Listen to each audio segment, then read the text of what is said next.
Hello friends, welcome to my channel A to Z banking and technology. और आज हम इस एपिसोड में ये बात करेंगे कि जो ब्रांच क्रेडिट मैनेजर का रोल है बैंक के अंदर या एनबीएफसी के अंदर, वो क्या रिस्पॉन्सिबिलिटी होती है, उसका क्या जॉब प्रोफाइल होता है, किस स्किल्स की रिक्वायरमेंट होती है, क्या क्वालिफिकेशन चाहिए और उसकी सैलरी पैकेज क्या होती है और ये जॉब हमें कैसे मिल सकती है। तो हम इस वीडियो में दोनों के लिए बात करेंगे। एक तो फ्रेशर जिसने अभी अपनी क्वालिफिकेशन कंप्लीट की है, और जो एग्जिस्टिंग बैंकर्स है जो कि ऑलरेडी क्रेडिट ऑफिसर के रोल पे या फिर ब्रांच क्रेडिट मैनेजर या क्रेडिट मैनेजर के रोल पे हैं या असिस्टेंट क्रेडिट मैनेजर के रोल पे हैं। जब वो अपनी नौकरी स्विच करते हैं, एक छोटे बैंक से बड़े बैंक में जाते हैं या एक कंपनी से दूसरी कंपनी में जाते हैं, तो उनको क्या-क्या चीज़ें पता होनी चाहिए, क्या क्वालिफ़िकेशन होनी चाहिए, क्या स्किल्स होनी चाहिए, क्या सैलरी रेंज होगी, इन सब चीज़ों के बारे में हम बात करेंगे। तो सबसे पहले हम बात कर लेते हैं अपने क्रेडिट मैनेजर के, जो ब्रांच क्रेडिट मैनेजर है उसकी क्या जॉब रोल्स एंड रिस्पॉन्सिबिलिटी है। तो चलिए हम बात कर लेते हैं सबसे पहले पॉइंट पे, जिस पे हम बात कर रहे हैं कि क्रेडिट मैनेजर का जॉब डिस्क्रिप्शन क्या है। तो सबसे पहले आपको ये समझना है कि क्रेडिट मैनेजर की जो प्राइम रिस्पॉन्सिबिलिटी है वो ये है कि वो इवैल्यूएट करे लोन एप्लीकेशन जो उसके पास आई है,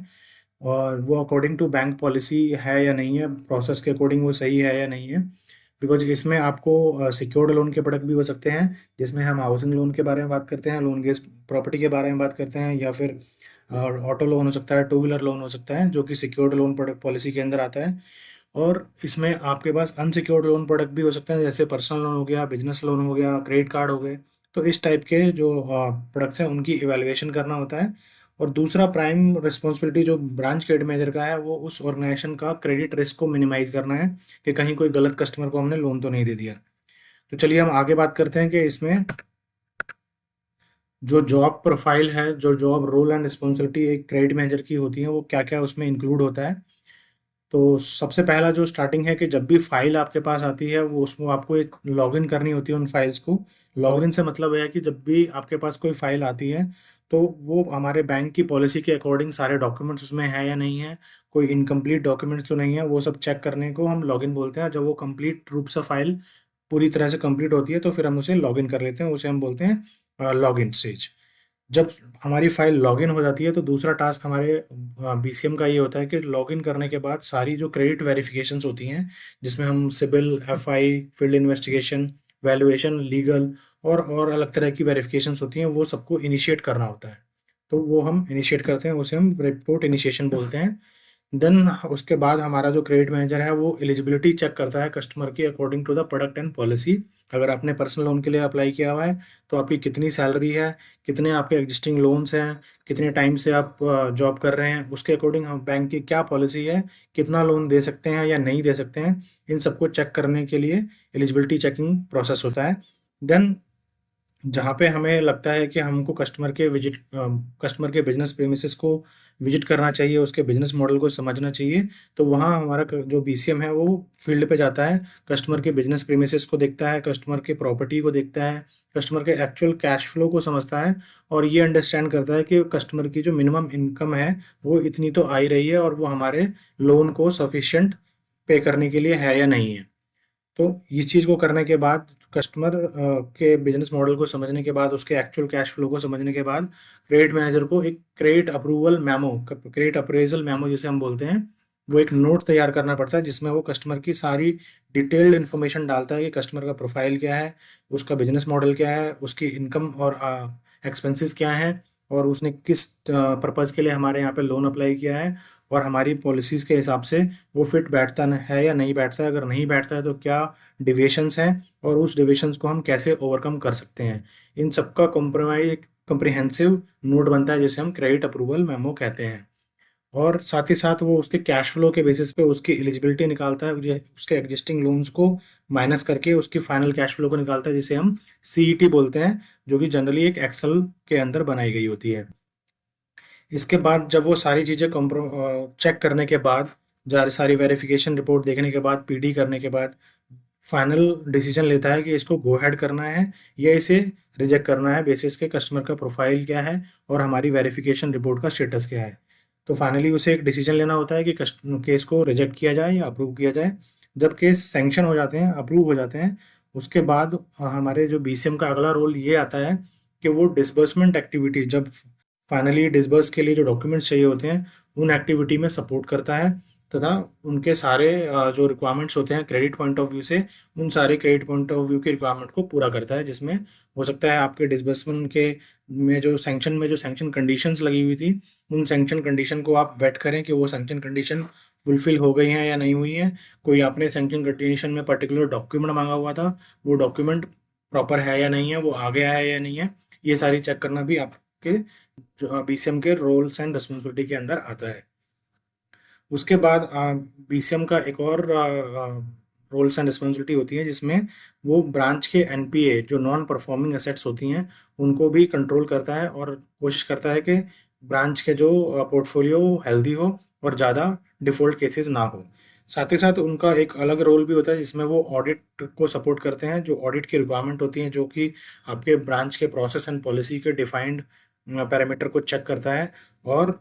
वहाँ पे कहीं भी अगर कोई क्वेश्चन आता है तो उसको रिजॉल्व करवाता है और उसे एज पर ब्रांच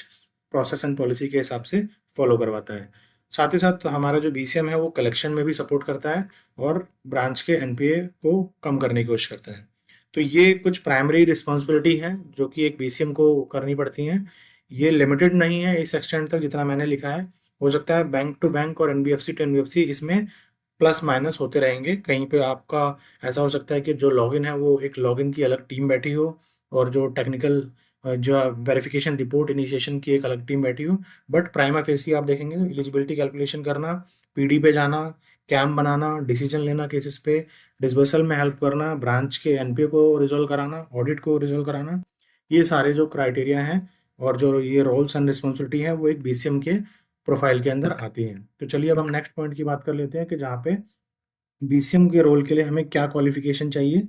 तो मैं आपको बता दूं कि बीसीएम का रोल जो है एक इनिशियल स्टेज का रोल है क्रेडिट प्रोफाइल के लिए, और इसमें मिनिमम आपको कम से कम ग्रेजुएशन होना मैंडेटरी है। किसी भी स्ट्रीम से ग्रेजुएशन आप कर सकते हैं, बट प्रेफरेंस जो दी जाती है वो कॉमर्स ग्रेजुएट को दी जाती है, जिसमें आपने बीकॉम किया होता है, एमकॉम किया होता है, या आप सीए इंटर किया हुआ था आपने, या सीए क्वालिफाइड है, सीएस है, सीएफए है, या एमबीए है।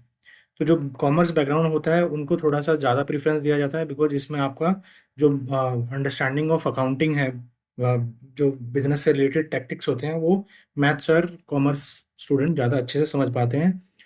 बट ऐसा नहीं है कि आप अदर रोल्स पे हैं, जैसे बीए आपने किया हुआ है, या बीसीए किया हुआ है, बीएससी किया हुआ है, बीटेक किया हुआ है, या और भी किसी स्ट्रीम में आपने ग्रेजुएशन किया है, तो वो भी इस चीज़ को अप्लाई कर सकते हैं विद इन 2 और 3 मंथ्स के प्रैक्टिस के अंदर, ऑन जॉब ट्रेनिंग के अंदर, या प्री जॉब कॉर्पोरेट ट्रेनिंग के अंदर आप इसे लर्न करके भी सीख सकते हैं और बीसीएम रोल के लिए क्वालिफाई हो सकते हैं।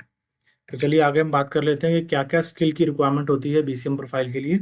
तो बीसीएम प्रोफाइल में आप एक क्योंकि आप बैंक को रिप्रेजेंट कर रहे होते हैं कस्टमर के सामने जाके, तो आपकी कम्युनिकेशन स्किल जो है वो फर्स्ट प्राइमा फेसी रिक्वायरमेंट होती है, बिकॉज आप किस वे में कस्टमर से कम्युनिकेट कर रहे हैं, इससे कस्टमर पे आप एक इम्प्रेशन देते हैं बैंक के बिहाफ पे। तो आपकी कम्युनिकेशन जो है वो काफ़ी अच्छी होनी चाहिए। ऐसा ज़रूरी नहीं है कि आप इंग्लिश में ही बात करें, बट आप जो भी लैंग्वेज में बात कर रहे हो उसमें एक लहजा होना चाहिए, एक तहजीब होनी चाहिए, ताकि कस्टमर को लगे कि हाँ जी एक प्रोफेशनल बंदा आया है और वो मेरे लोन के एप्लीकेशन को प्रोसेस कर रहा है। आप वहाँ के देहाती या लोकल लैंग्वेज में बात करेंगे तो वो हो सकता है कस्टमर पे एक नेगेटिव इम्पैक्ट जाए।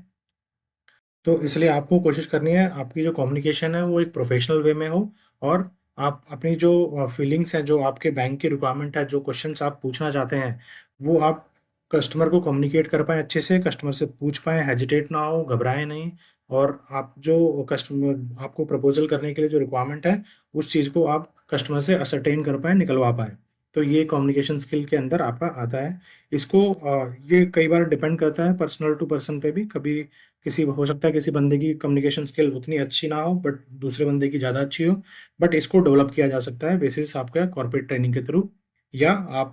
थोड़ा सा जो स्किल डेवलपमेंट कोर्सेज हैं उसको भी आप लेके इस चीज़ को डेवलप कर सकते हैं।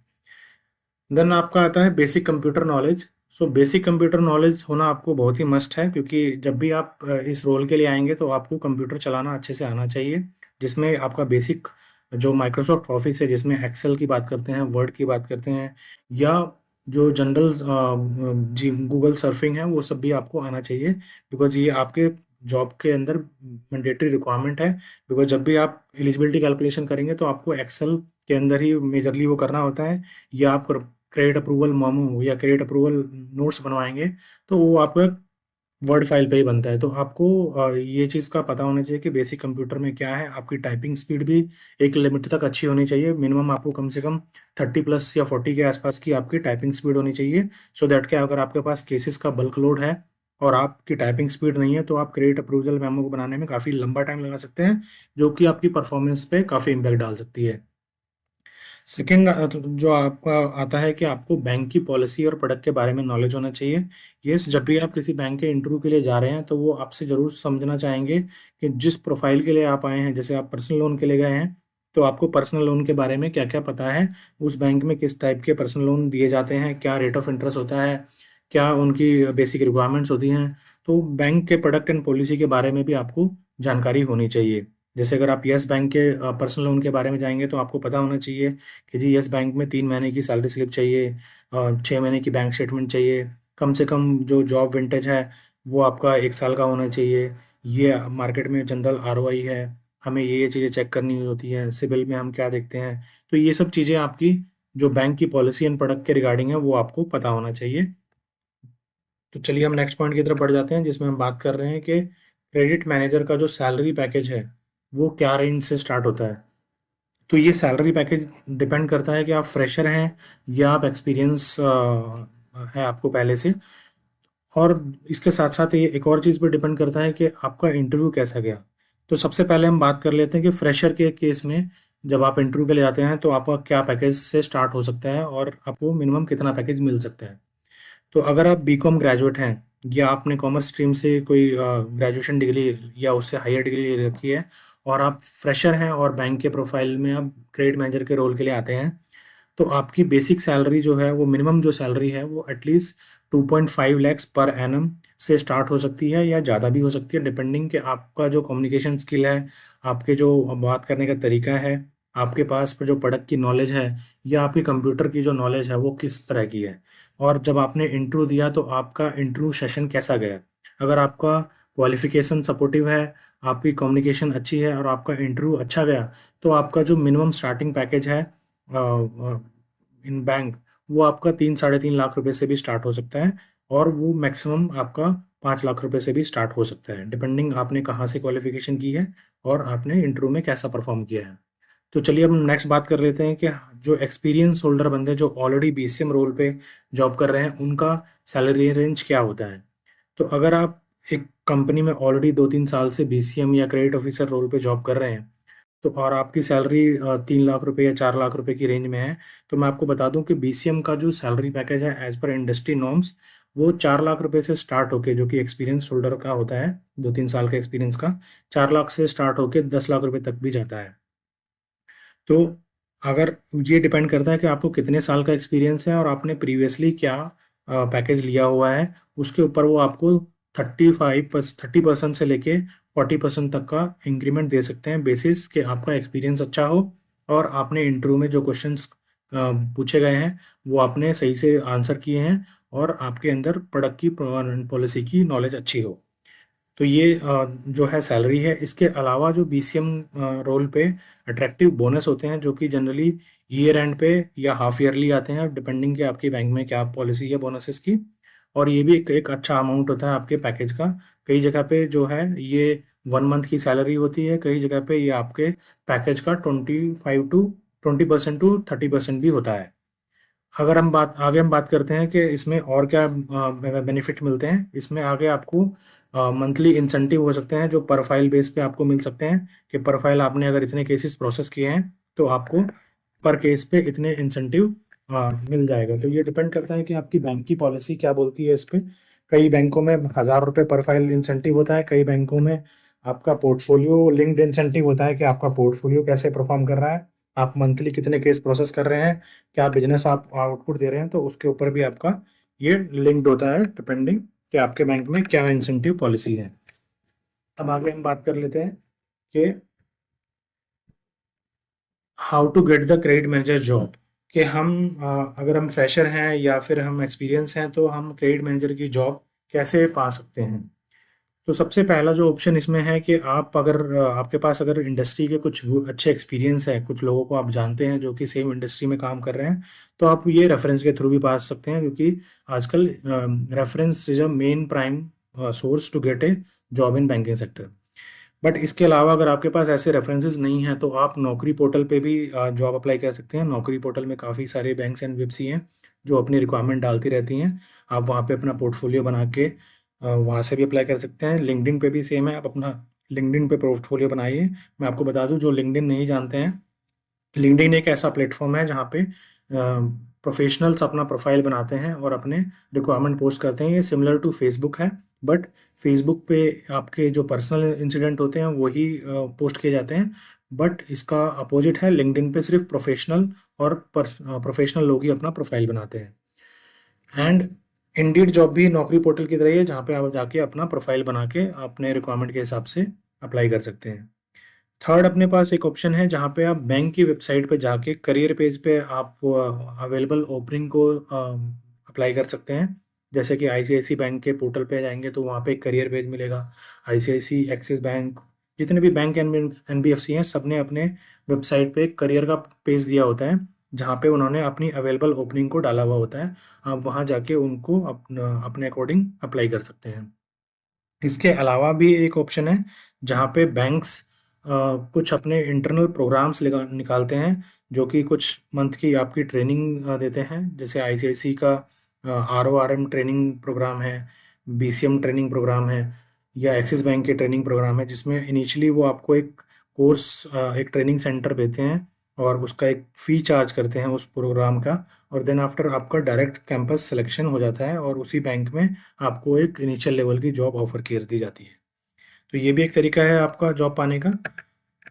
तो होपफुली गाइज ये आपको अच्छा लगा हो। इस वीडियो में मैंने जो इन्फॉर्मेशन दी वो आपको रिलेवेंट लगी हो। अगर आपको इससे रिलेटेड कोई भी क्वेश्चंस आते हैं तो आप मेरे को कमेंट बॉक्स में आप आके पूछ सकते हैं, और इसको ज़्यादा से ज़्यादा शेयर कीजिए सो दैट कि इसका बेनिफिट ज़्यादा से ज़्यादा लोगों तक पहुँचे। और अगर आपको ये वीडियो अच्छी लगी हो तो ज़्यादा से ज़्यादा से